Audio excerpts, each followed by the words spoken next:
আলহামদুলিল্লাহ। ওই সেদিন আল্লাহ পাক তাকে সব বেশি সম্মানিত করবে।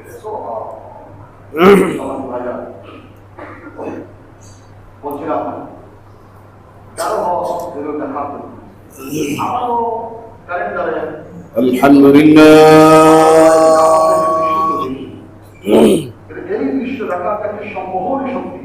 الحمد لله نحمده ونستعينه ونستغفره ونؤمن به ونتوكل عليه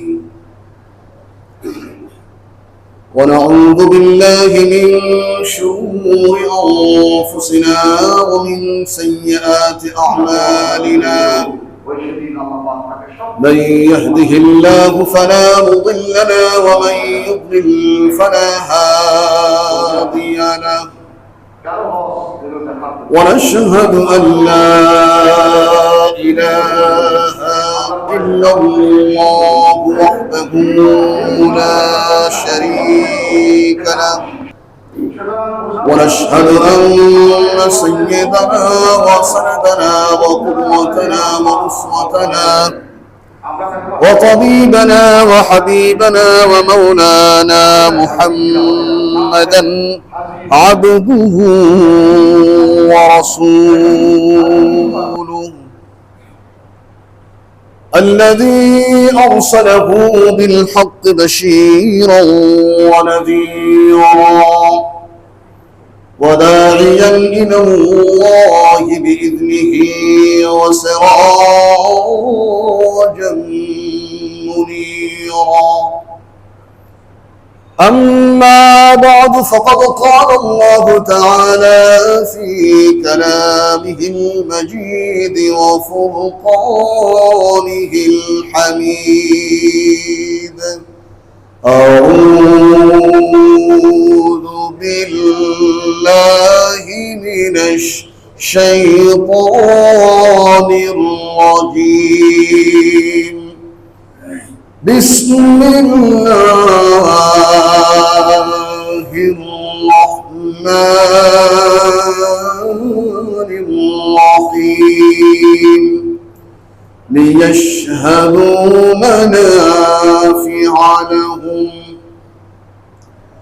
وقال رسول الله صلى الله عليه وسلم أما علمت أن الحج يهدم ما كان قبله رواه مسلم أو كما قال عليه الصلاة والسلام الحمد لله আমরা সবাই একবার বলছি আলহামদুলিল্লাহ। সপ্তাহান্তে মহাখালী কেন্দ্রীয় জামে মসজিদে সাপ্তাহিক বিশেষ ইবাদত জুমার নামাজ আদায়ের জন্য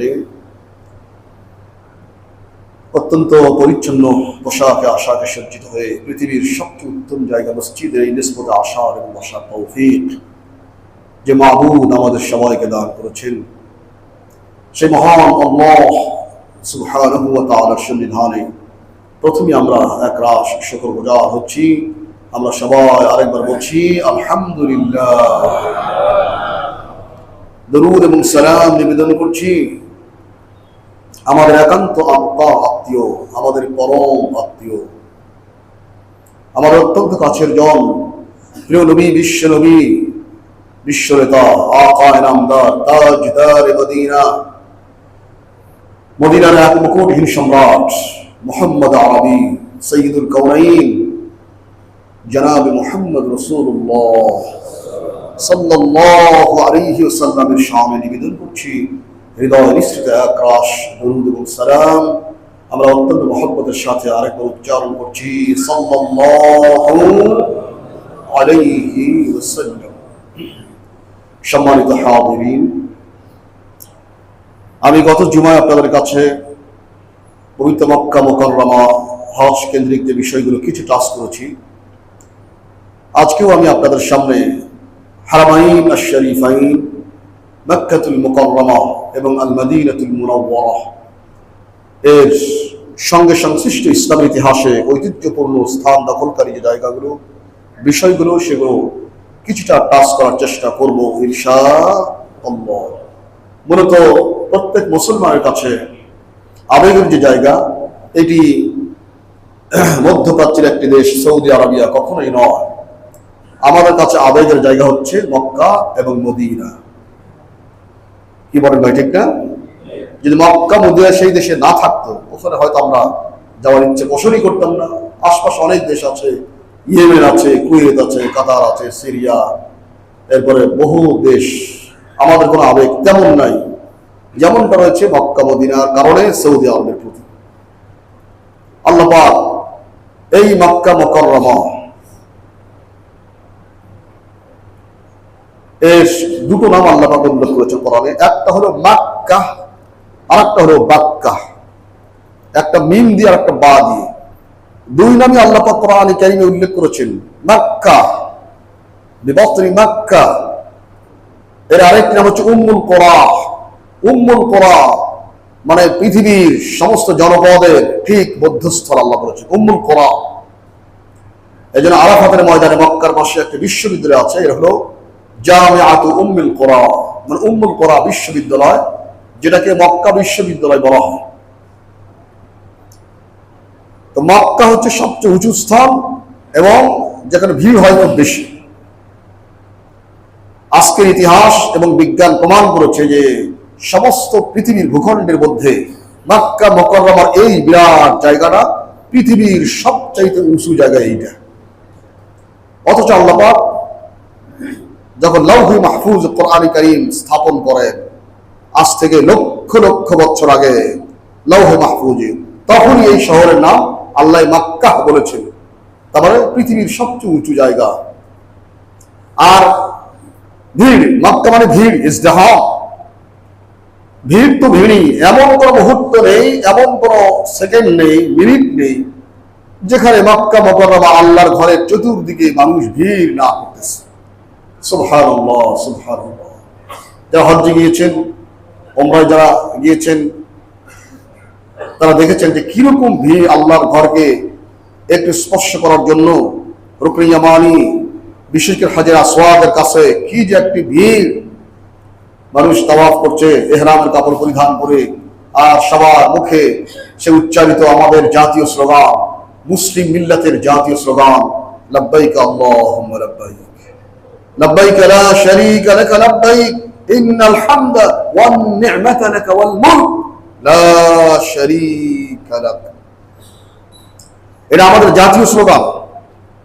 পৃথিবীর প্রায় 193টি জাতিসংঘের সদস্যভুক্ত রাষ্ট্রের মধ্যে এবার 172টি রাষ্ট্র থেকে হজ করতে আসছেন আল্লাহর বান্দারা। এত বড় জামায়াত, এত বড় গ্যাদারিং, কোন ধর্মে, কোন মতে, কোন আদর্শের মধ্যে আর নাই এত সুশৃঙ্খল একটি গ্যাদারিং, একটি জামায়াত। সুবহানাল্লাহ, সুবহানাল্লাহ। আমরা হজ করতে যাই আসি, এগুলো একটু খেয়াল করি, কিন্তু এর থেকে আমাদের শিক্ষণীয় কি, গ্রহণ করার কি, এটা খুব কম মানুষ এটা চিন্তা করি। কেন আল্লাহ পাক এইরকম একটা গ্যাদারিং, এইরকম একটা জমায়েতকে আল্লাহ পাক কেন ফরজ করলেন? কি কারণ? What is the reason? কি কারণটা? ফরজ ইসলামের 5টি ভিত্তির মধ্যে কালেমা মানে ঈমান, নামাজ, যাকাত, রমাদান এবং হজ।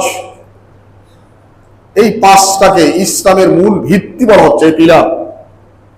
ইসলাম বলেন, ধরেন 7টা, গোটা 7টা ইসলাম, আর এগুলো হলো ইসলামের ভিত্তি, এই 7 ভিত্তি পিলার, যার উপরে এই ইসলাম দাঁড়িয়ে থাকে। তার মধ্যে হজ একটি। সামর্থ্যবান মুমিনের জন্য জীবনে একবার হজ করা ফরজ।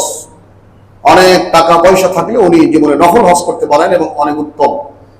যদি টাকা পয়সা অনেক থাকে তাহলে উনি মাঝে মধ্যে নফল হজ করবেন, উমরা করবেন। এটি ইসলাম পছন্দ করে। তো বলছিলাম একটি মক্কা আর একটা বাক্কা। বাক্কা মানে হচ্ছে ঘাড় মটকায়া দেওয়া। এই ঘাটটা ধরে মটকা দেয় বলে। কেন? যে পৃথিবীর ইতিহাসে যেই শক্তিধর ব্যক্তিরাই, রাজন্য বর্গরায়, রাজা বাদশারাই যারা আল্লাহর ঘর মক্কা মুকাররমাকে নিয়ে, কাবা শরীফকে নিয়ে যারা অন্য চিন্তা করে অথবা এটাকে ধ্বংস করতে চায়, এর অনিষ্ট সাধন করতে চায়, আল্লাহ পাক তাকে ধরে ঘাটটা মটকায়া নিশ্চিত করে দেন। অনেককে দিয়েছেন, ইতিহাসে প্রসিদ্ধ জায়গা আছে আব্রাহা রাসূল করিম আলাইহিস সালামের জন্মের মাত্র 50 দিন আগে, রাসূলের জন্মের মাত্র 50 দিন আগে আব্রাহা আসছিল। এই আব্রাহা যখন দেখলো মানুষ হজ করতে যায় মক্কায়, কি আছে ওখানে, একটা ঘর আছে, উনি এসে দেখলেন, সিরিয়াল এসছেন, ও এই ঘরের জন্য মানুষ পাগল। আচ্ছা, উনি ইয়েমেন গেলেন, ওনার এলাকা যায় ঠিক একেবারে কাবা শরীফের আদলে একটা ঘর বানালেন, এবং যেহেতু উনি বাদশাহ ছিলেন, রাজা ছিলেন, সবাইকে নির্দেশ করলেন এখন থেকে মক্কায় কেউ আর যেতে পারবে না, হজ করতে হলে, উমরা করতে হলে আমার এই ঘরে আসবে, এখানে তাওয়াফ করবে, আমি সব বানাই দিয়েছি, কোনো কিছু অভাব নাই, আর হাদিয়া তো পাবেন, এই পাবেন ও পাবেন বলছেন। লোকজন যায়, যখন বেশি চাপাচাপি করতেছিল তখন এক লোক রাতের অন্ধকারে যায় ওই আব্রাহার নির্মিত সেই নকল মেকি কাবার ভিতরে যায় পায়খানা করে দিয়ে আসছে। পরের দিন দেখা যায় আল্লাহর ঘরে পায়খানা, তদন্ত করা হলো, হ্যাঁ বের হয়ে গেল। কে এই কাজটা করলো? আল্লাহর ঘর বানাইছে আমি, এটা এখানে পায়খানা করলো বানায় কোন সে ব্যক্তি? বাস তদন্ত বের হয়ে আসলো। পুলিশ যদি চায় তাহলে পারে না এমন জিনিস বোধহয় দুনিয়াতে নাই। যদি পুলিশ চায়, আন্তরিক হয়, সিনসিয়ার হয়, বাস যখন বের করলো তখন তাকে রিমান্ডে এলো, জিজ্ঞেস করছে বাড়ি কোথায়? এইবারে বাড়ি ছিল মক্কা শরীফ। যে পায়খানা করছে, এই কাজ করছে কেন? কারণ আমি মক্কাকে ভালোবাসি, আল্লাহর ঘর, কোন সন্দেহ নাই। আপনি সেই ঘরে বিকল্প এখানে বানালেন, আমার খুব খারাপ লাগছে, আমি এই জন্য কাজ করছি। এই রেখে গেল মক্কার ঘরে ভক্তি তোমার এখনো ঠিক আছে, আর হবে না, ওই মক্কাটাকে আগে ধ্বংস করতে হবে। বাস বাদশাহ আব্রাহা বিরাট বিরাট হস্তি বাহিনী নিয়ে রওনা করলো মক্কা মুকাররমায় এসে কাবা শরীফ ধ্বংস করার জন্য। চলে আসছে একেবারে কাছে, ঠিক যে জায়গায় আসছে ওয়াদি মুহাসসার বলা হয়, ওয়াদি মুহাসসার, এটা জামারাত থেকে একটু দক্ষিণ দিকে, খুব সম্ভব, আমার দিকটা একটু ভুলে যাই পরে। এই জায়গায় এসে সম্রাট আব্রাহা, যে উষ্টে, আপনার কাহিনী জানেন, একটু স্মরণ করে দেওয়া, যে উষ্টে ছিলেন, তখন এই জায়গায় এসে আর সামনে আসে না, আর সামনে আসে না।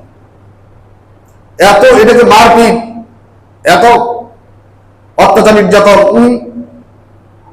হাতিকে যখন হাতিকে পিছনে নেওয়া হচ্ছে তখন সে যাচ্ছে, কিন্তু সামনে এলে আর আসে না। এই কিছু প্রচেষ্টা করার পর তখন এই অবস্থা, আল্লাহ পাক তখন ওই যে وَأَرْسَلَ عَلَيْهِمْ طَيْرًا أَبَابِيلَ, আমি আল্লাহ পাক তখন প্রেরণ করলাম, তিনি প্রেরণ করলেন তয়রান আবাবিল।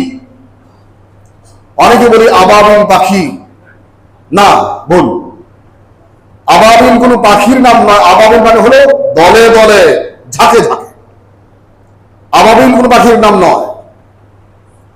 আমি আবার বলি আবাবিল পাখির নাম নয়, আবাবিল মানে দলে দলে, ঝাঁকে ঝাঁকে, জামাআতান জামাআতান, জুমরাতান জুমরাতান, তয়রান পাখি বানালাম, আবাবিল ঝাঁকে ঝাঁকে। তারমিহিম বিহিজারাতিন মিন সিজ্জিল, সেই পাখিগুলো এই ছোট্ট, বেশি চড়ুই পাখির মতো, খুব বড় না, তাদের ঠোঁটে একটা ছোট্ট পাখি, একটা সোলার মতো একটা পাথর, দুই পায়ে দুই পাথর, একটা পাখি 3টা করে পাথর আনছে, ছোট্ট ছোট্ট পাথর, বিষ মিশ্রিত পয়জনাস পাথর আসছে, ঝাঁকে ঝাঁকে হাজার লাখ পাখি নিক্ষেপ শুরু করলো। বাস এই জ্বালা যন্ত্রণায় সবাই সেখানে পড়েছে, সব শেষে ধ্বংসাবশেষ। রাসূল যখন মক্কা ইসলামে প্রচার করতেছিলেন, যখন খুবই অত্যাচার নির্যাতনের মুখোমুখি হচ্ছিলেন, রাসূলকে আল্লাহ পাক সান্ত্বনা দিচ্ছে, হে রাসূল, ডোন্ট বদার এট অল, চিন্তিত হয়েও না, কারণ আমি এই কাজ করছি। কি আলাম তারা কাইফা ফাআলা রাব্বুকা বিআসহাবিল ফিল, হে রাসূল তুমি কি দেখো নাই, মানে তুমি কি জানো না, শুনো নাই, কাইফা ফাআলা রাব্বুকা বিআসহাবিল ফিল, তোমার রব তোমার প্রভু ওই হস্তি বাহিনীর সঙ্গে কি আচরণ করেছেন? জানো না এটা, শোনো নাই? আমি আল্লাহ পাক তাদের উপরে এইরকম দলে দলে ঝাঁকে ঝাঁকে পাখি প্রেরণ করেছিলাম এবং তারা ছোট্ট ছোট পাথর কচি নিক্ষেপ করছিল। ফাজালাহুম কাআসফিন মাকুল, ছোট্ট পাখির ছোট্ট মুখের এবং পায়ের ধরা পাথরগুলো দিয়ে আল্লাহ পাক তাদেরকে এমন স্থাপন করলেন, ফাজালাহুম কাআসফিন মাকুল, ওই ঘাসের মতো বানালেন যেই ঘাস গরুরা মুখে চর্বণ করে গিলে খায়, মানে তুষ বানায় দিয়েছে, মানে চর্বিত চর্বিত ঘাসের মতো করে দিলাম। হে রাসূল জানো না? সুতরাং এখন আবু জাহেল, উতবা, শাইবা, ওয়ালিদ বিন মুগীরা, উমাইয়া ইবনে খালাফ, উমাইয়া ইবনে খালাফ সহ যারা তোমার বিরুদ্ধাচরণ করছে, আমি আল্লাহ এখনো আছি, আমি তাদের সময় দিলাম। ফামাহিল কাফিরিন আমহিলহুম রুয়াইদা, হে রাসূল তুমি একটু সময় দাও, আরে যাক না কদ্দুর উড়াই উড়া। ওই যখন ঘুড়ি উড়ে মনে করে আমি আকাশ স্পর্শ করবো ঘুড়ি, কিন্তু ঘুড়ি হয়তো জানে না যে সে যে উঠছে একজন রশি ধরে আছে, সুতা ধরে আছে, যখন টানবে ইচ্ছে থাকার না থাক ওই মালিকের হাতে ধরা দেওয়া লাগবে। হে মানুষ চলো না, যাও, কদ্দুর বড় উড়ো আর কদ্দুর বড় ইসলামকে উপেক্ষা করার জন্য করো, কিন্তু মনে রাখবে তোমার হায়াতের যে রশি, এর যে শিকল, এর যে সুতা, আল্লাহ পাকের কাছে যখন টান দেবেন আস্তে করে চোখ মুখ বন্ধ করে, হাত উদ্ধত হাতটা বন্ধ করে, এরকম বড় চোখকে বন্ধ করে, তোমার সমস্ত ছিদ্র বন্ধ করে সাদা সফেদ কফিনের কাপড়টা মোড়ানো হবে, কাফনে হাত, কাফনের ভিতরে রাখা হাত পেছানো হবে, মাথায় চকলেটের প্যাঁচ, পিছনে চকলেটের প্যাঁচ, সেদিন বুঝবা কে তোমার টানলো। এবার অন্ধকার গহীন কবরে যাও। সম্মানিত ভাইরা, এজন্য প্রত্যেকটি মুহূর্তে আমরা সবসময়, সেদিন বলছিলাম, সবসময় আমরা আল্লাহ বিধানের দ্বারা আবদ্ধ আছি, কোন মানুষই স্বাধীন নয়, বিশেষ করে মুসলিমরা কখনোই স্বাধীন নয়। আমি কিসের স্বাধীন? আমি ইচ্ছে মতো একটা জিনিস তাকাতে পারবো না, শরীয়ত বলছে না এটা হারাম, তাকাচ্ছি না। ইচ্ছে মতো একটা জিনিস গ্রহণ করতে পারছে না, শরীয়ত বলছে এটা হারাম না। একটা জিনিস চিন্তাও করতে পারছে না, কারণ শরীয়ত বলছে এই চিন্তা করা হারাম। এই জিনিস খাইতে পারবো না, মনটা চায়, আরে ভাই আমাদের মতো মদ টদ খাই, কেমন স্বাদ দেখি না, আমাদের তো মন চায়, খাই না কেন?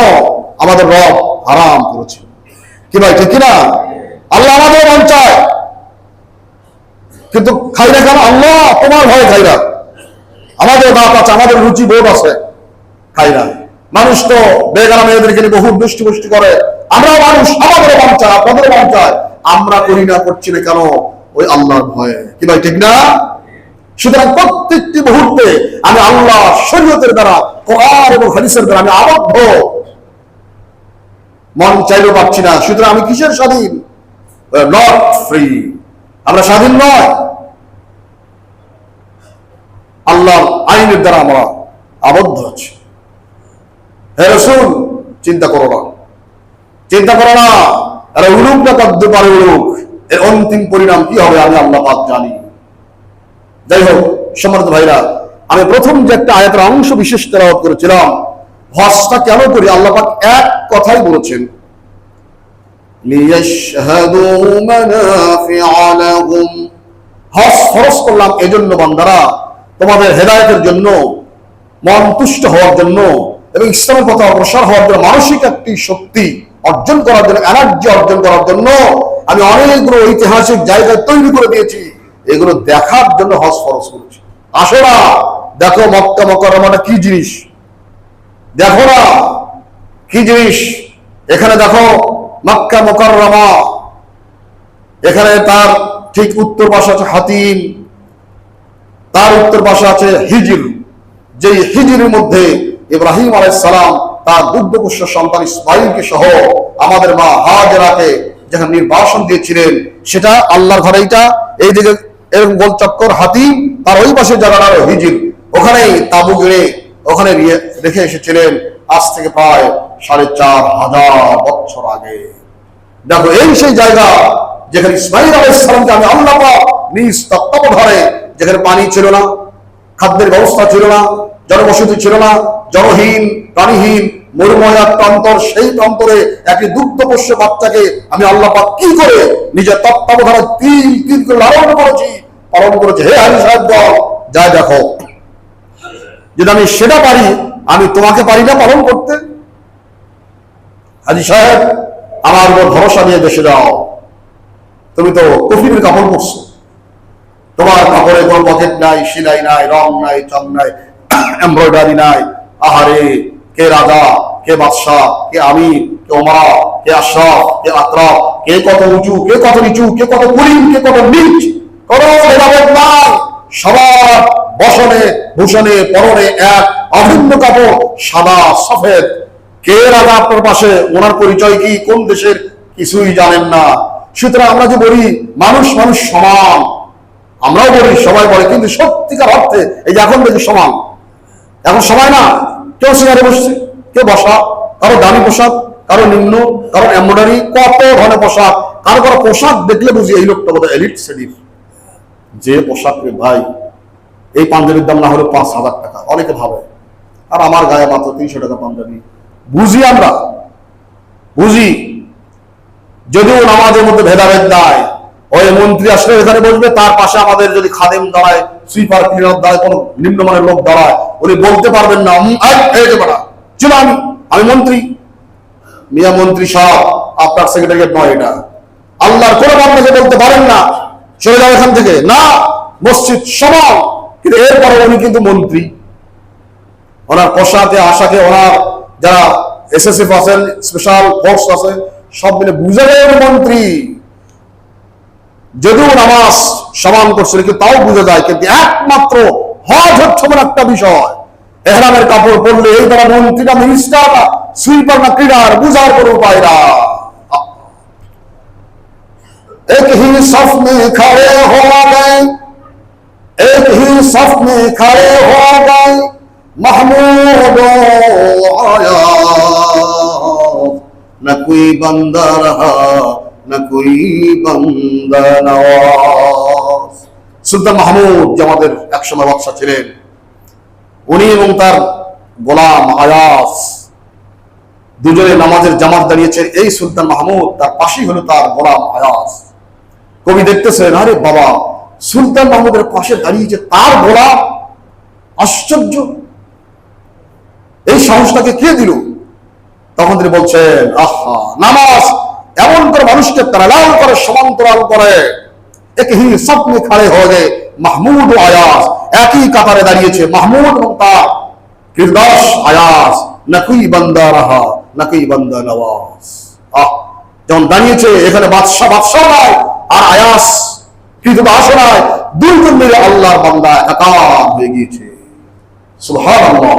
নামাজ এরকম সমান করে বলে তো বোঝা যায়, হজের ক্ষেত্রে বোঝা যায় না।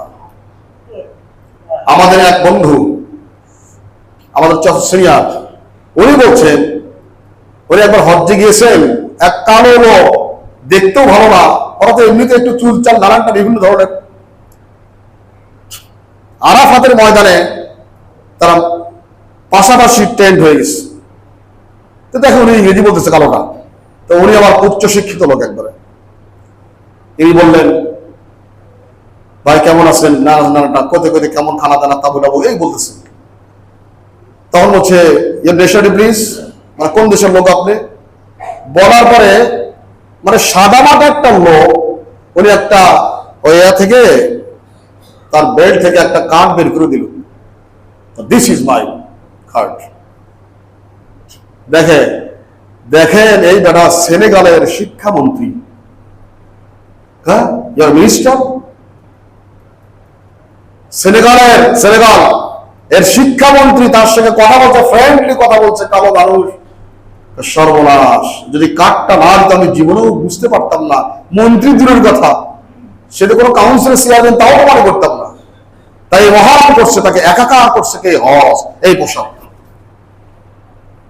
সুবহানাল্লাহ। হজ্জের প্রথম শিক্ষা, ভাই, মানুষ মানুষের কোনো পার্থক্য না, সেও মানুষ, আমি মানুষ।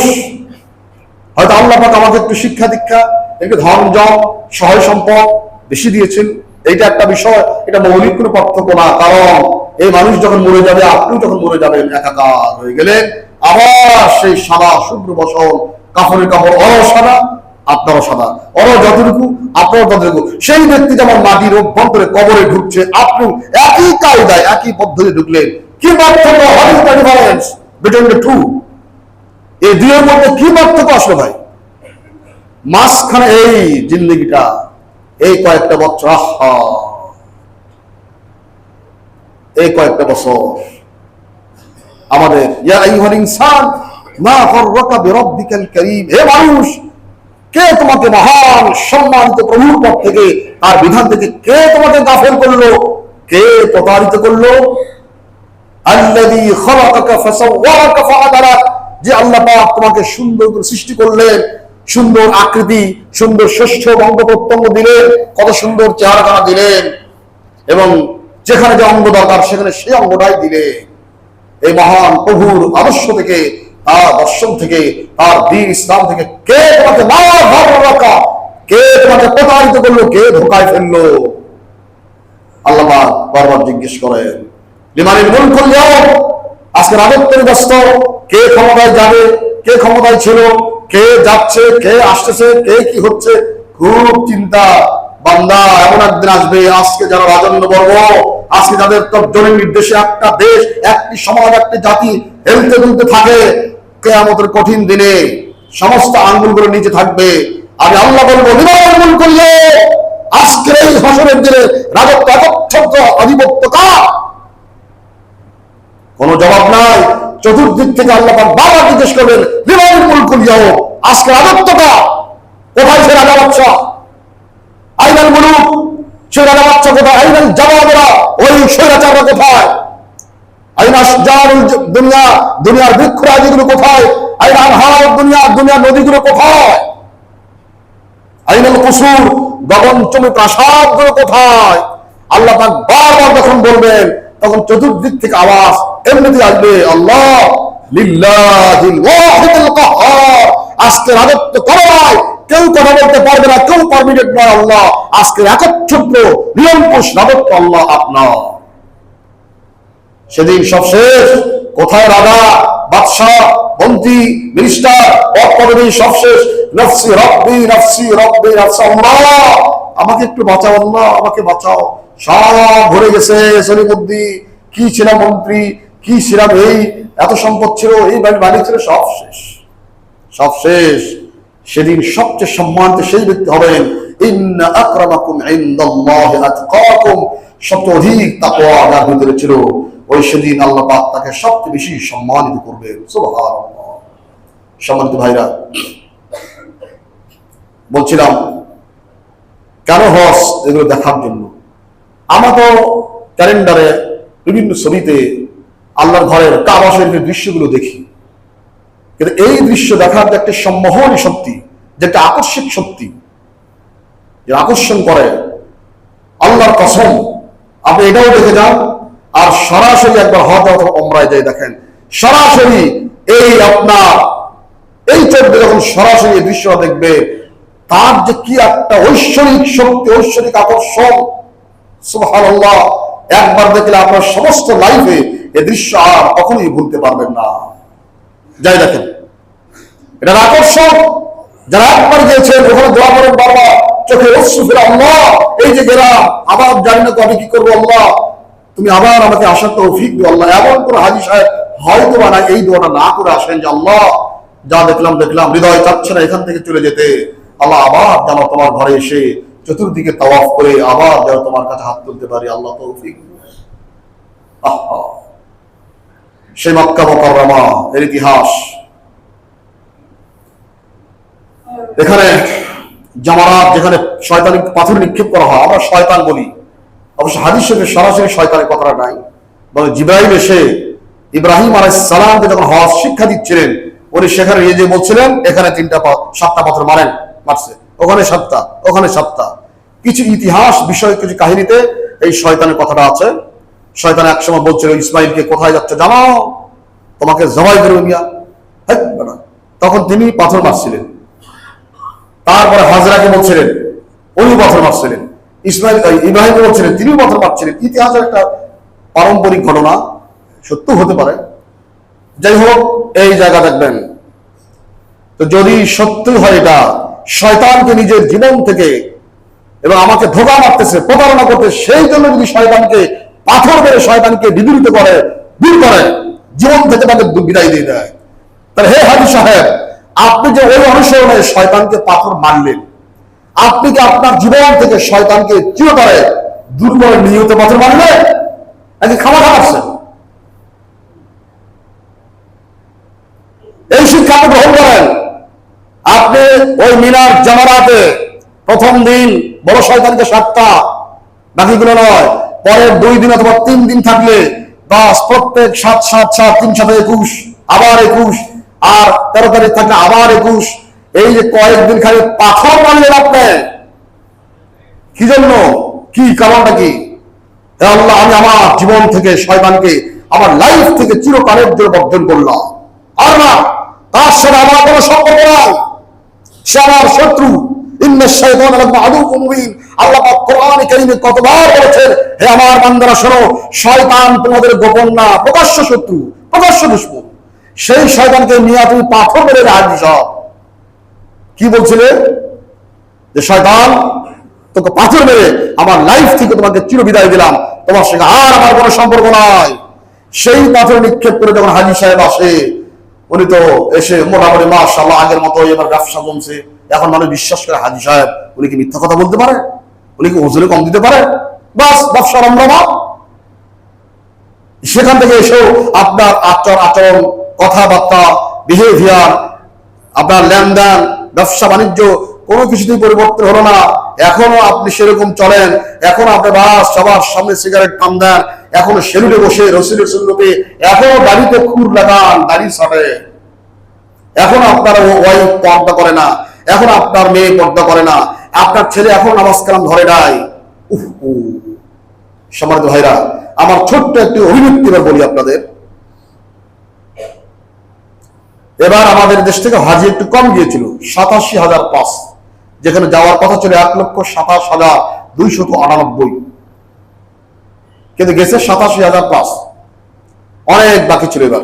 যাই হোক, এর আগে তো সিরিয়াল লাগতো, টাকা জমা দিয়েছেন না ভাই, এবছর হবে না আপনার, আগামী বছর, আর এখন না ডাকতেছে আসেন। যাই হোক, 87,000 গত বছর এরকমই প্রায় 1 লাখ কিছু খবর গেছিল। তার আগে তো ফিরাপ ছিল। আমার মনে হয় বাংলাদেশের জীবিত হাজির সংখ্যা ধরেন 50 লাখের মতো হবে। জীবিত হাজি 50 লাখ যদি হাজি সাহেব থাকেন, আপনি একটা হাজি সাহেব মনে করেন, আমি একটা হাজি সাহেব, সেখান থেকে যে শপথটা নিয়ে আসলাম, কি বলছিলাম? ওই যে লাব্বাইক তালবিয়া, লাব্বাইক আল্লাহুম্মা লাব্বাইক, আল্লাহ তুমি যে আমার দাওয়াত দিয়েছিলে আমি হাজির হয়েছি, লাব্বাইক লা শারীকা লাকা লাব্বাইক, আল্লাহ আমি হাজির হয়েছি, আল্লাহ আমি সাক্ষ্য দিচ্ছি তোমার কোনো শরীক নাই। ইন্নাল হামদা ওয়ান নি'মাতা লাকা ওয়াল মুলক, আল্লাহ সকল প্রশংসা, সকল স্তুতি এবং সকল রাজত্ব সবই তোমার। লা শারীকা লাক, এতে কারো কোনো শরীক নাই। সকল প্রশংসা, সকল গুণগান এবং সকল রাজত্ব তোমার। যারা রাজনীতি করি, হজ করি, সকল রাজত্ব তোমার। আপনি এই তালিকা করে আসছেন, বাস পাখির মতো বলছেন, ইন্নাল হামদা ওয়ান নি'মাতা লাকা ওয়াল মুলক লা শারীকা লাক, আল্লাহ সকল প্রশংসা, সকল স্তুতি, সকল গুণগান এবং সকল রাজত্ব সবই তোমার, আল্লাহ লা শারীকা লাক, আল্লাহ এতে কারো কোনো শরীক নাই।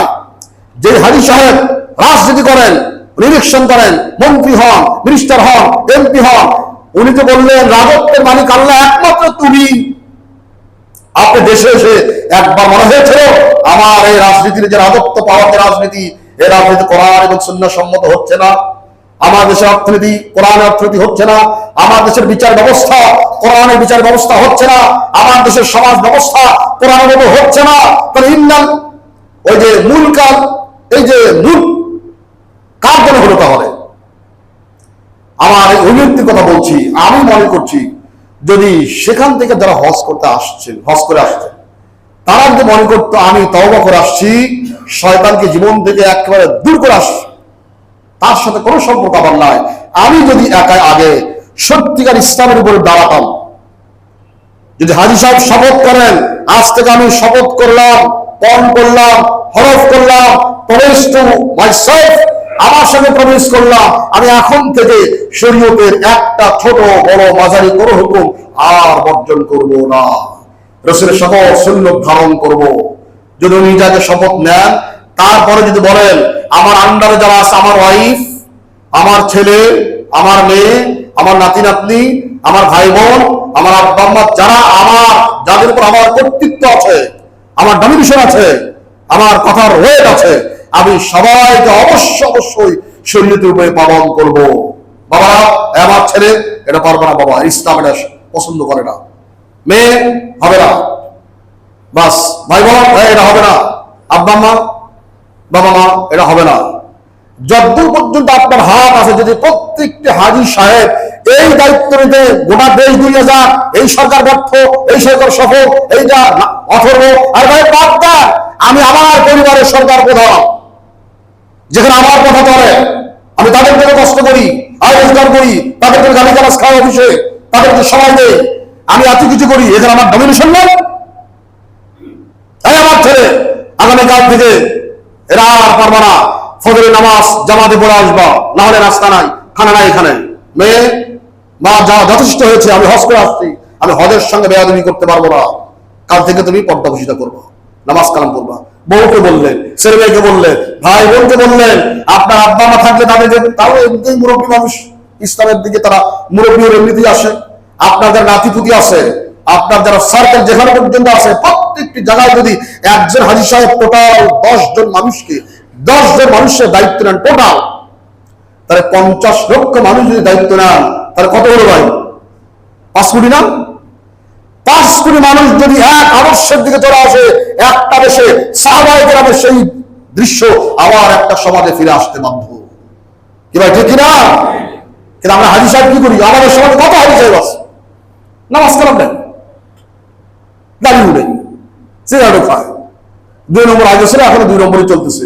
আরে ভাই কিসের হজ করবে তুমি, কিসের বলছিলে? লাব্বাইক আল্লাহুম্মা লাব্বাইক, লাব্বাইক লা শারীকা লাক লাব্বাইক, ইন্নাল হামদা ওয়ান নি'মাতা লাক ওয়াল মুলক লা শারীকা লাক। তুমি মিনা, মুজদালিফা, আরাফা কাপড়ে কাপড় পরে কি করে আসছে তুমি ভাই, এখন কি হচ্ছে এগুলো? সুতরাং বোঝাই যাচ্ছে আমাদের সমাজের বহু হাজী সাহেবের হজ যে কোন জায়গায় আছে এটা আল্লাহ ভালো জানেন। আমরা তাকে তো হাজী বলছি, আমরা বলার আগে তিনি বলতেছেন কি, আরে ভাই হাজী ভিলা হবে, এটা নাম চেঞ্জ, হাজী ভিলা, এটা কি হাজী পাড়া, এটা কি হাজী সুপার মার্কেট, এটা কি হাজী অ্যান্ড সলফ দোকান। ও ভালো একটা ব্র্যান্ড পাইছো হজ করে, সব হাজী মিয়া, এই ব্র্যান্ড দেওয়ার জন্য হজ করে আসছো, তা আল্লাহর কাছে কি চাও? আল্লাহর কাছে কি চাও? হজ করে আসো, তাকে হাজী সাহেব না বললে মনটা খারাপ হয়।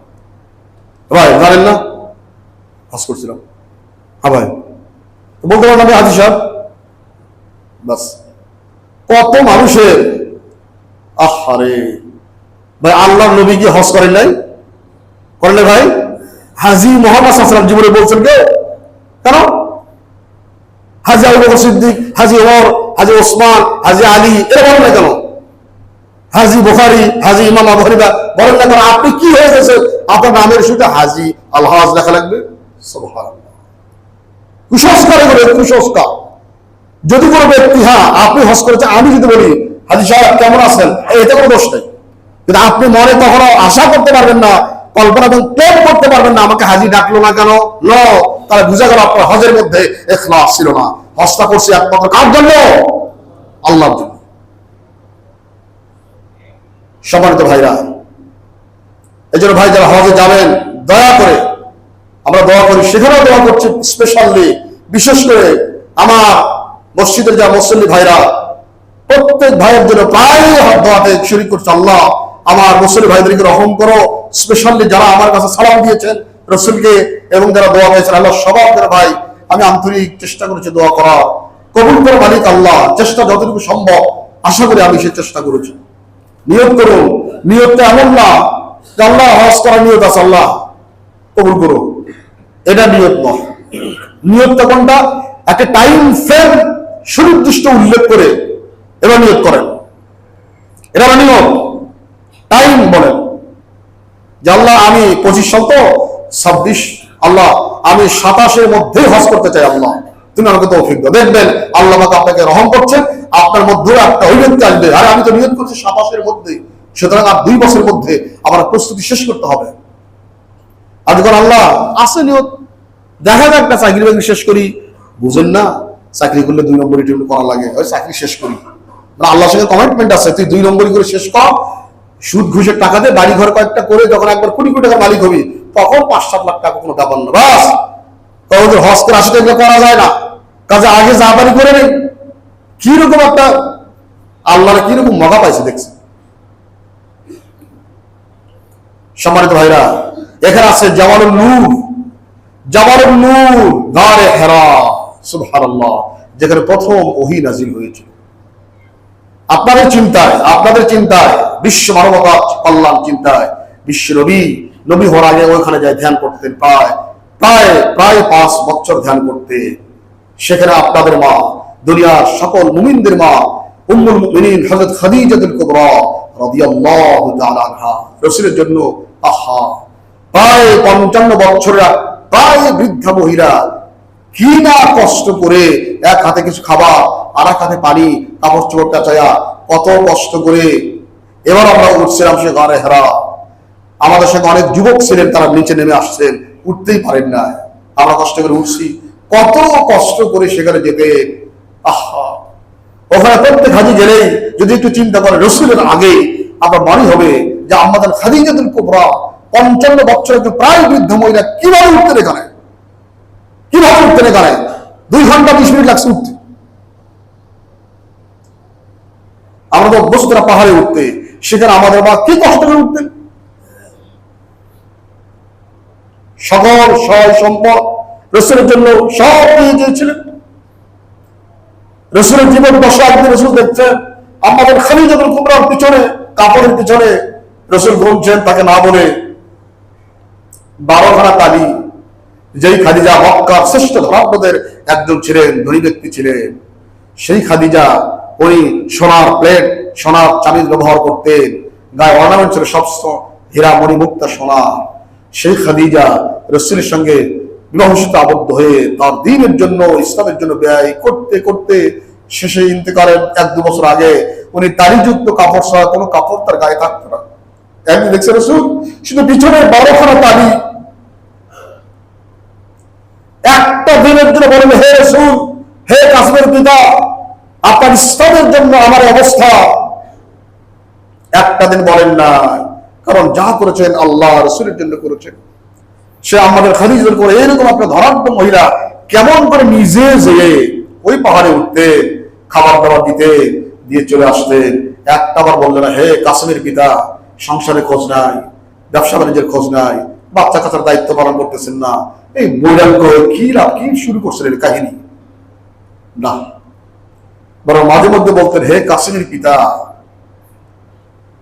আপনি কি জানেন আমার পরন্ত যৌবনা যখন বয়স, তখন আপনাকে পছন্দ করেছিলাম বিয়ের জন্য, কেন জানেন?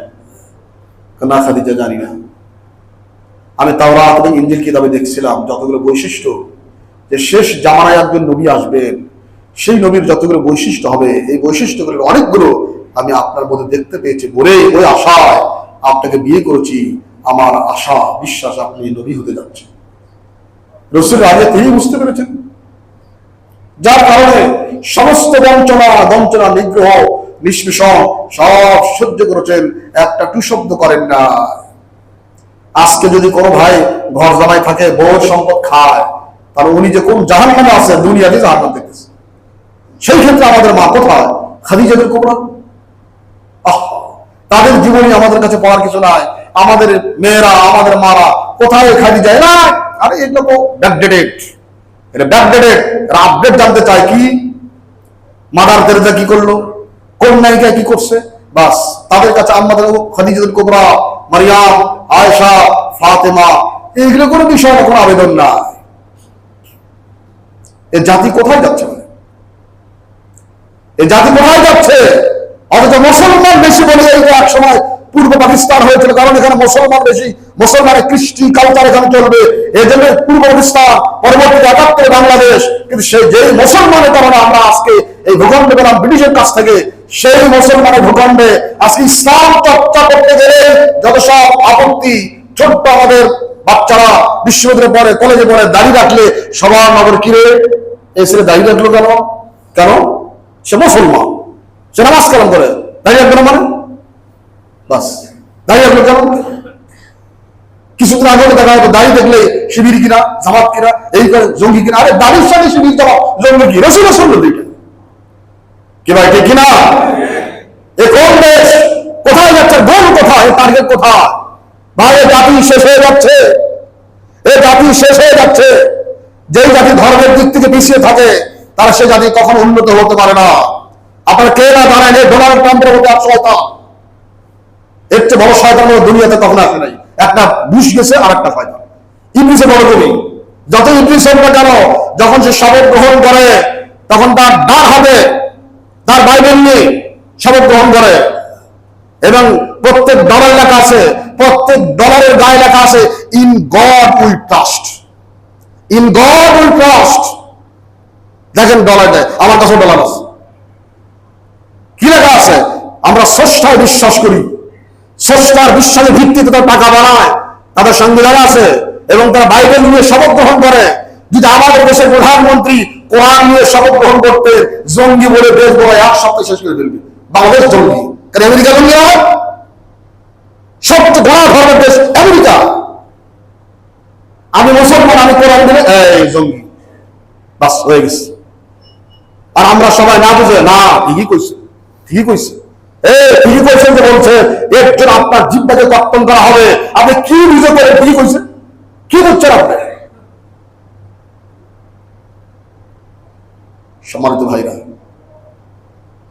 একটু পড়াশোনা করেন ভাই, জানেন কে আপনি? আপনি কে?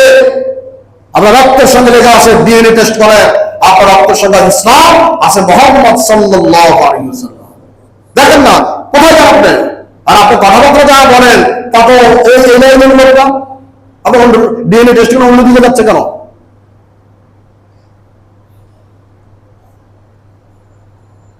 আল্লাহ, ইসলাম ইতিহাস কি বলবো ভাই। আরেকটা কথা বলি, ওই যে বদরের যুদ্ধে আবু জেহেলের লাশ শুধু বলছিল যেখানে ফেরানো হয়েছিল, রাসূল সাল্লাল্লাহু আলাইহি ওয়াসাল্লাম যুদ্ধের আগের দিন বিশিষ্ট সাহাবী আব্দুল্লাহ ইবনে মাসউদকে নিয়ে ওই যুদ্ধের ময়দান দেখি করতেছে। রাসূলের হাতে একটা ছোট্ট লাঠি ছিল, লাঠি মানে একটা চিকন লাঠি। আব্দুল্লাহ ইবনে মাসউদ ঘুরতেছেন, হঠাৎ করে রাসূল সাল্লাল্লাহু আলাইহি ওয়াসাল্লাম এক জায়গায় যায় এই বললেন, দাগ দিলেন। বলছি ইয়া রাসূলুল্লাহ মা হাদাল খাত, এই দাগটা কিসের হুজুর? রাসূল বলছেন এই দাগের মধ্যে আগামীকাল ইনশাআল্লাহ আবু জেহেলের লাশটা পড়ে থাকবে। বলেন না সুবহানাল্লাহ। বলেন কি হুজুর আবু জেহেল মরবে কালকে? হ্যাঁ, আবু জেহেল একটা সাক্ষাৎ রাস ছিল, যেরকম যোদ্ধা, যেরকম বুদ্ধি জ্ঞান এবং যেরকম রণকৌশলী, আবু জেহেল মরবে কালকে? হ্যাঁ রাসূল বলছেন হ্যাঁ, এবং এই দাগের মধ্যে মরবে, লাশটা এখানে থাকবে না। ইবনে মাসউদ সুবহানাল্লাহ বলছেন আমি হরফ করলাম আগামীকাল যুদ্ধ যতটুকু পাইয়ার করি আমি এই জায়গা দেখবো যে আবু জেহেল এখানে থাকে কিনা। যখনই হলো কথা হলো যুদ্ধ শেষ, সব কাফের পরাপক ৭০ জন বন্দী, আমি দৌড় দিলাম রাসূল যেই জায়গায় দাগ দিয়েছিলেন আসি কিনা। উনি দূর থেকে যখন কাছে গেছেন, আরো কাছে গেছেন, একটু হালকা নড়াচড়া করতেছে, দেখেন আল্লাহু আকবার বললেন, রাসূল ঠিক তার ওই লাঠি দিয়ে যতটুকু দাগ দিয়েছিলেন ঠিক ওই দাগের মধ্যে জড়সড় হয়ে শুয়ে আছে আবু জেহেল। আল্লাহু আকবার বললেন, বলতেছে ইয়া রাসূলুল্লাহ আশহাদু আন্নাকা রাসূলুল্লাহ, হে রাসূল আমি সাক্ষ্য প্রদান করছি আপনি আল্লাহর রাসূল, এতে কোনো সন্দেহ নাই। কেন? হুজুর গতকাল যে দাগ দিয়েছিলেন না, ঠিক সেই দাগের মধ্যে আবু জেহেলকে আমি দেখে আসছি, ওখানে বলে ঘুমাচ্ছে। রাসূল বলছে এখন মনে নাই না। রাসূল তখন বলে নাই ইয়ানজুরু মা সারা আবু জাহল, বুখারী হাদিস, কে যাবে আবু জেহেলকে দেখতে, তার কি অবস্থা, কে যাবে? বলছে আমি যাব। যাও, যাদেরকে দাওয়াত দাও, আপনারা দাওয়াত দাও, দাওয়াত মানলে ভালো, না মানলে যা ইচ্ছে করে আসো। গেছেন, যায়া আবু জাহেল এত বড় দাঁড়িয়ে ছিল, আবু জাহেল এত বড় দাঁড়িয়ে ছিল, এইরকম দাঁড়িয়ে ধরছেন, বুকে বসছেন, বসে বলছে আনতা আবু জাহাল, কে তুমি কি আবু জাহেল না? তাকাচ্ছে এরকম অবিহির অনেক, মানে মুমূর্ষ অবস্থায় চোখ এরকম খুলছে, বলছে কে? আব্দুল্লাহ ইবনে মাসউদ। তা চিনতে পারছো? শোনো, তোমার শেষ chance, it is the last chance, Islam গ্রহণ করো, কালেমাটা পড়ো। রাসূল বলছেন কালেমা পড়লে আল্লাহ পাক এখনো তোমার ইসলাম গ্রহণ করবে। আবু জাহেল শয়তান তো, বলছে আচ্ছা শোনো, তার আগে একটা কথা, এই যে যুদ্ধের ময়দানে বদরে, শোনো, তোমরা যারা মক্কা থেকে আসছো তোমাদের সবাইকে চিনি, মদিনার অনেক লোকের সঙ্গে আমাদের বন্ধুত্ব আত্মীয়তা আছে, সবাইকে চিনি, কিন্তু ভাইরে একটা কথা বলো তো, এই বদরের যুদ্ধের প্রান্তরে এমন কিছু ফেস দেখলাম, চেহারা দেখলাম, যেগুলো জীবনে কোনোদিন কখনোই দেখি না, এক পোশাক, চেহারা এক, সেরকম তাগড়া জোয়ান, এগুলা কোথেকে আনছো তোমরা সৈনিকগুলো? তোমার হাসিতে বললেন বেটা কোথেকে আছে জানো? এটা জানবা কাকা, এগুলো আল্লাহ পাক 5000 ফেরেশতা পাঠাইছে। বলো কি ফেরেশতা এগুলা? কাহা বাইরে দেখলাম এরা কাউকে তো গলা কাটে নাই, খালি কাটছে কোথায়? খালি যে যেখানে জোয়া, হাঁটুতে, কোমরে, আর এই যে কোনুতে, মানে একটা করে বাড়ি দিলে, এখানে একটা বাড়ি যদি এখানে দেয়, আপনার লাইফ শেষ। যুদ্ধের কৌশল, আরে হত্যা করাটা একটা চলে গেল, কিন্তু এখানে বাড়িতে ফেলে দিলে একটা সৈনিক আরো 5টা সৈনিককে অকেজ করে রাখবে, ভাই ভাই ভাই ভাই পারি যাবে, বাস আরো কয়েকটা সৈনিক গেছে, ফেরেশতা ছিল দেখা। সর্বনাশ, তোমাদের কথিত আল্লাহর ফেরেশতার সঙ্গে যুদ্ধ করেছে আমি, সুতরাং আর ইসলাম দরকার নাই, এটা আমার পরিচয় থাকবে, আমি মুহাম্মদের রবের ফেরেশতার সঙ্গে যুদ্ধ করেছিলাম, আমি তাও বেঁচেছিলাম, এখন কল্লা কাটলে কাটো, আমার কোনো আপত্তি নাই। নাউযুবিল্লাহ। শয়তান হেদায়েত না থাকলে যাও, বাস তখন এক টোপে কল্লা কাটলে মাথার যে পাগড়িটা ছিল, এই পাগড়ি খুলে ওই এটা পাইছিলেন, হাতে নিলেন, রাসূল কাছে গেলেন, ইবনে মাসউদ বলছে ইয়া রাসূলুল্লাহ হাদা রাসু আদুবিল্লাহি আবি জাহল ইবনে হিশাম, হে আল্লাহর রাসূল, এই পাগড়ির মধ্যে আছে আল্লাহর বড় দুশমন, রাসূলের বড় দুশমন আবু জাহল ইবনে হিশামের কল্লা খুলছেন। রাসূল দেখে হাত উঠছেন, আহা, রাসূলের দিকে ধর ধর করে পানি আসতেছে, এই সে আবু জাহেল যার জন্য মক্কার ভূমিতে একটা পা আমি নিরাপদে ফেলতে পারি নাই, একটা শ্বাস আমি ছাড়তে পারি নাই, একটা প্রশ্বাস গ্রহণ করতে পারি নাই, এই সে আবু জাহেল। রাসূল কিচ্ছু না বলে একটা কথা বললেন, মা তাফিরাউন হাদিহিল উম্মাহ, এই উম্মতের ফেরাউন আজকে শেষ, এই উম্মতের ফেরাউন আজকে শেষ। আমরা অনেক সময় বলি, কোন হিন্দু অথবা অন্য ধর্মের লোক মরে গেলে বলি ফি নারে জাহান্নাম খালিদিনা ফিহা, বলি না ভাইরা? না, এটা শরীয়ত সম্মত নয়। এক লোক মারা গেছে, আপনি অভিশাপ দেন, আপনি কি তার বিচার তিনি করবে? রাসূল বলেন নাই। রাসূল যদি বলতেন আবু জাহেলের মাথা যে ফি নারে জাহান্নাম খালিদিনা বলতেন, তাহলে একটা কথা ছিল না, রাসূল বলেন নাই। রাসূল বলেন মা তাফিরাউন হাদিহিল উম্মাহ, এই উম্মাহ ফেরাউন আজকে শেষ হয়ে গেছে। এরপরে রাসূল সাল্লাল্লাহু আলাইহি ওয়াসাল্লাম বললেন আবু জাহেল, উতবা, শাইবা, ওয়ালিদ বিন মুগীরা, এরপরে উমাইয়া ইবনে খালাফ, এইরকম যত 24 জন সানাদিদ কুরাইশ নেতৃবৃন্দ যারা ইসলামের বিরুদ্ধে সোচ্চার যারা ছিল, সবাই মরে গেছে। 24 জন নেতা বদর। রাসূল বলেন 24 জনকে এক জায়গায় করে লাশগুলো করা হলো। রাসূল বলেন সবচেয়ে দুর্গন্ধময় একটা কূপ আছে, কালিব বদর, সে কালিব কূপের পানি দুর্গন্ধ, জায়গা দুর্গন্ধ, খুব খারাপ গাছপালা ছিল সেখানে। রাসূল বলেন সবচেয়ে উৎকট পুঁতি দুর্গন্ধযুক্ত কূপ কালিবের মধ্যে যায় 24টা লাশকে করে ফেলে দেওয়া হলো। রাসূল বলেন মাটি দেওয়া হলো। দিয়ে রাসূল সেখানে গেলেন, ডাকছেন ইয়া আবা জাহল ইবনে হিশাম, ইয়া উতবা বিন শাইবা, ইয়া উবাই ইবনে খালাফ, ইয়া উমাইয়া ইবনে খালাফ, হাল ওয়াজাদতুম মা ওয়া'ada রাব্বুকুম হাক্কা, হে আবু জাহেল, হে উতবা, হে শাইবা, হে ওয়ালিদ বিন মুগীরা, হে উমাইয়া ইবনে খালাফ, হে উবাই ইবনে খালাফ, আল্লাহ পাক তোমাদের সঙ্গে কঠিন শাস্তির যে অঙ্গীকার করেছিলেন, তোমরা কি সেটা পাচ্ছ? ইন্না ওয়াজাদনা মা ওয়া'দানা রাব্বুনা হাক্কা, শোনো, আমার আল্লাহ পাক আমার সঙ্গে অঙ্গীকার করেছিলেন আমাকে ফেরেশতাদের সাহায্য করবেন, আমাকে বিজয় দান করবেন, আমি কিন্তু সবগুলো অক্ষর অক্ষরে পেয়েছি। তোমরা কি পেয়েছো সেগুলো অঙ্গীকার করা হয়েছিল? হযরত ওমর বলেন ইয়া রাসূলুল্লাহ মা তুকাল্লিমু মিন আজসাদ লা আরওয়াহ লাহা, হুজুর কার সঙ্গে কথা বলেন হুজুর, এরা কিছু শুনতে পায়, মরে গেছে না? রাসূল বলেন সহিহ বুখারীতে, ইয়া ওমর মা আনতুম বিআসমাহ লিমা আকুলু মিনহুম, হে ওমর আমি তাদের উদ্দেশ্য করে যা বলছি তাদের চেয়ে তোমরা বেশি শুনতেছো না, কারণ তোমরা যেমন শুনছো ওরাও তেমনই শুনতেছে। এজন্য বলা হয় মৃত লোকরা আমাদের কথা শুনতে পায়। তো ভাই, এই যে তালিম দেওয়া হলো, আমরা সেই কবরে কুয়াতে গেলাম, দেখি মানুষ পাথর মারতেছে, এইরকম পাথর, মানে কি রাগ ক্ষোভ, পাথর মারতেছে। আবু জেহেলকে পাথর মারা, আইরে হে হাজী সাহেব, আপনি কি আবু জেহেলের দর্শন থেকে বের হয়ে আসছেন? আপনি কি ইসলামের পক্ষের সৈনিক হয়েছেন নাকি আবু জেহেলের বাধা আছে? আপনি এখন পর্যন্ত ব্রিটিশ আইন কায়েম দায়েম করার জন্য জান দিচ্ছেন, আমরা ক্ষমতায় গেলে এই করবো। আপনি কি বলছেন কখনো আমরা ক্ষমতায় গেলে চোর করলে তার হাত কাটা হবে? বলতে পারছেন এই কথা? যদি বিবাহিত নারী পুরুষ যা করে প্রমাণিত হয় তাহলে তাকে পাথর মেরে হত্যা করা হবে, বলতে পারছেন এই কথা? আপনি ইসলামী অর্থ ব্যবস্থার কথা বলতে পারছেন, আপনি সুদমুক্ত অর্থ ব্যবস্থার কথা বলতে পারছেন, আপনি একটা পর্দা পুষিত সমাজ, একটা ধর্মীয় সমাজ ব্যবস্থার কথা বলতে পারছেন? আপনি কিসের হাজির? আপনি তো আবু জেহেলকে পাথর মারছেন বলে কলিজার মধ্যে আবু জেহেলকে নিয়ে আসছেন ঢাকা। এই হজ্জে আমাদের কি হবে ভাই? আল্লাহ পাক আমাদের সবাইকে এই পবিত্র হজ্জে মাবরুর এর যে শিক্ষা, আমার সমাজের সকল স্তরে যেন আল্লাহ প্রতিনিধিত্বশীল একটি সমাজ ব্যবস্থা কায়েম হোক, আমরা যেন সবাই কাঁধে কাঁধ মিলিয়ে সেই মিছিলে শামিল হতে পারি, সে আদর্শে শামিল হতে পারি। আল্লাহ পাক আমাকে আপনাদের সবাইকে মেহেরবানি করে সে তৌফিক নসিব করুন, বলি আমিন সুম্মা আমিন। وآخر دعوانا أن الحمد لله رب العالمين والسلام عليكم ورحمة الله